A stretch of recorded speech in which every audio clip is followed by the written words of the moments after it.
Aktivitas penambangan ilegal batu bara masih jadi momok di Kalimantan Timur.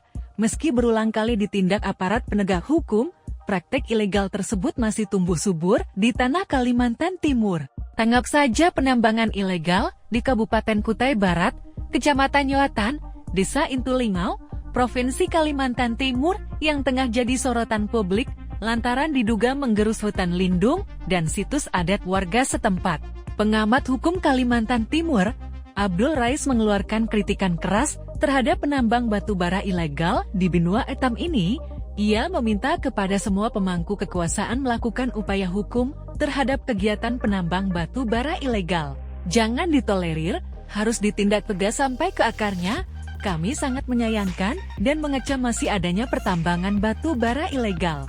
Sepertinya tidak ada habis-habis kegiatan semacam itu, setelah ditindak kemudian berjalan lagi, bisa dibilang kucing-kucingan, ujarnya, Rabu 3 Juli. Lebih lanjut, Abdul Rais mengatakan, tambang batu bara ilegal sudah keterlaluan dan sangat meresahkan masyarakat adat Dayak. Lantaran aktivitas penambangan ilegal tersebut turut mengancam budaya dan situs-situs adat mereka, nilai sejarah suatu bangsa dan daerah punah. Tidak dikenal lagi buat anak cucu kita di kemudian hari, anak cucu kita tidak lagi mengenal sejarah adat dan kebudayaan di tanah leluhur, di tanah kelahiran mereka sendiri. Kita jadi miris mendengar kelakuan penambang batu bara ilegal, semakin lama semakin menggila merajalela dan menjadi-jadi, tegasnya. Abdul Rais mengatakan, pencegahan situs sejarah yang terancam rusak dan hampir punah secepat mungkin ditindak pelakunya. Apalagi kegiatan tambang ilegal batu bara sudah masuk dan merambah ke wilayah areal kawasan hutan lindung. Apakah sudah tidak ada hukum sehingga dipakai hukum rimba beking-bekingan? Siapa yang kuat, dialah yang berkuasa. Ucapnya, perbuatan ini sudah sangat jelas keterlaluan dan terang benderang. Dilakukan di depan mata, rakyat menonton kelakukan penambang batu bara ilegal yang tidak tersentuh hukum dan terkesan dibiarkan dan dianggap sah perbuatan mereka. Imbuhnya, lebih dalam, Abdul Rais mengatakan penindakan penambang batu bara ilegal yang biasa disebut koridoran di luar peta plotting atau batu bara Spanyol separuh nyolong bisa dijerat hukum.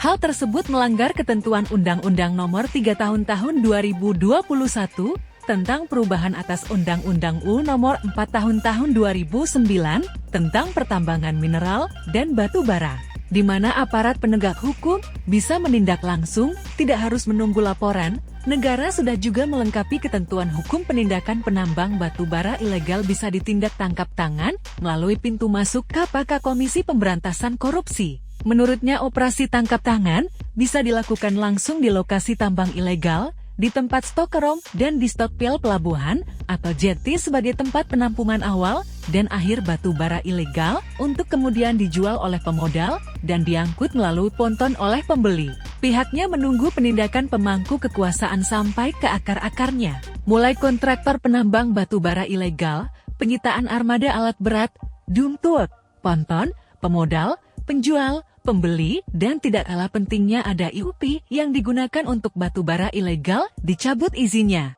Karena IUP tersebut dipakai oleh usaha penambangan batu bara ilegal seolah-olah resmi, akan tetapi pemilik IUP di areal peta plotting konsesi batunya sudah kosong, pungkasnya. Download Tribun X sekarang, menghadirkan lokal menjadi Indonesia.